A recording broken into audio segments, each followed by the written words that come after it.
It's now time to plane the 500 pallet palings.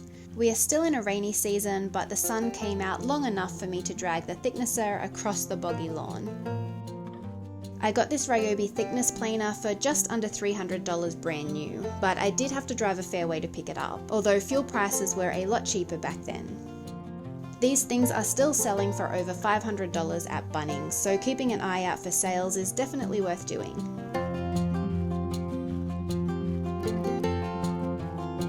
This would have to be my favourite step when cleaning up pallet palings. It takes the boards from looking like scrap wood to looking like beautiful usable timber.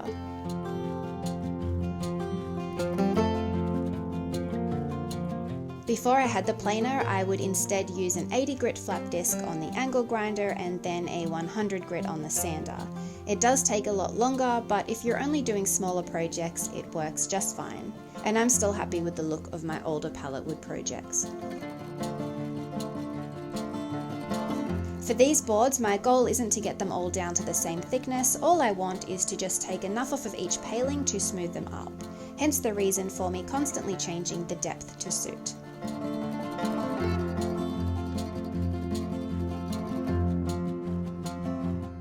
I spoke about our electrical setup in the last video. I know it's not great, but it's either work like this or don't work at all.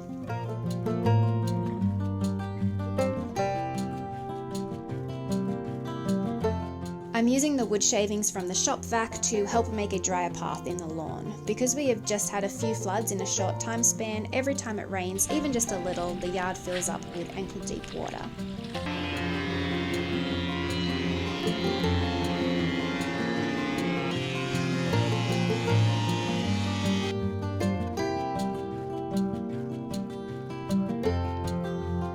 These last few wood videos of mine have been quite mundane. I'm actually working on a large 10 meter by 3 meter reclaimed wood feature wall for someone, so instead of not uploading, I have decided to document the steps that I take to go from a stack of pallets to a finished feature wall. So yes, pallet wood is free, but the time involved in getting it usable is not something to be overlooked. But my personal opinion on the matter is I would much rather put my money into better tools than waste it on overpriced timber from the hardware store.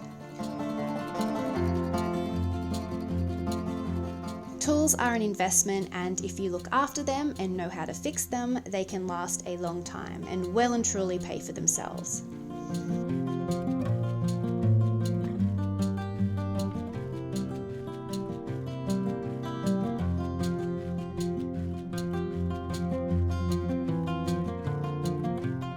I built this little shed over 12 years ago out of an old hardwood fence that someone was dumping. Back then I didn't have any power tools of my own, so I used my pop's old circular saw that my dad hated. It was super dangerous. The guard was broken and tie-wired back, the base plate was always loose and constantly changed depth as you would cut. The cord had been repaired countless times, so he cut the cord and threw it in the bin. I wouldn't have wanted my kids using it either.